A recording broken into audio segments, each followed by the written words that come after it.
before the courtrooms and conspiracies, there was a moment when the seeds of corruption first took root.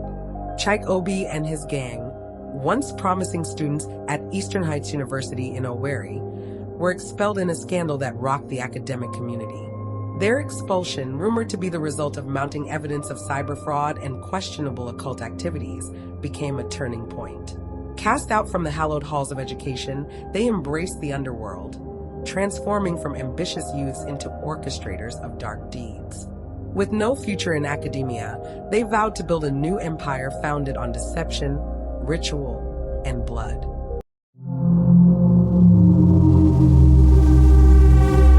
The world thought it was over. The courtroom had thundered with the judge's verdict, sentencing Chike Obi and his gang to life in prison. Justice had seemingly prevailed. Ifeanyi Okoro, the relentless journalist, had exposed their dark web of cyber fraud and ritualistic killings, ensuring they were locked away. But in Nigeria, justice often bends for those with power. Whispers of Chike's mysterious godfather, a political kingmaker with untouchable influence, grew louder in elite circles. With a well-placed bribe and a fabricated appeal, Chike's conviction was overturned. A high-ranking official cited lack of sufficient evidence. Within a year, Chike walked free.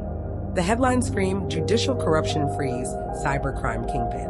But no one dared challenge the powers at play, not even the police. As Chike stepped into the humid night air outside the Owerri prison gates, a sleek black G-Wagon idled at the curb. Inside sat his most trusted lieutenant, Dapo King D. Falana, the muscle of the group, and Muna, the ghost UME, their digital genius. The streets of Owerri had missed their kings. It was time to reclaim the throne. Chike clenched his jaw, eyes burning with fury. That bastard journalist, if not for him, we wouldn't have spent a day in that hellhole. Dapo leaned forward, his voice dripping with menace. "We take him out, boss. Swift. Brutal. No loose ends." Muna smirked, tapping away on his tablet. "I've been tracking his movements. He's been receiving threats, but he's too stubborn to back off. He still digs for dirt on us." Chike cracked his knuckles, eyes gleaming at High Gang. "Then let's bury him in the dirt." The plan was set. Ifeanyi Okoro knew he was a marked man. The threats had escalated since Chike's release. Anonymous texts, shattered windows, a strange car always parked near his home in Lagos where he had relocated to. His editor at the People's Times newspaper pleaded with him to drop the story, but Ifeanyi was no coward. He had uncovered a new lead. Chike's godfather was running for a high political office. Ifeanyi knew if he exposed the connection, Chike would lose his shield. But first he had to survive.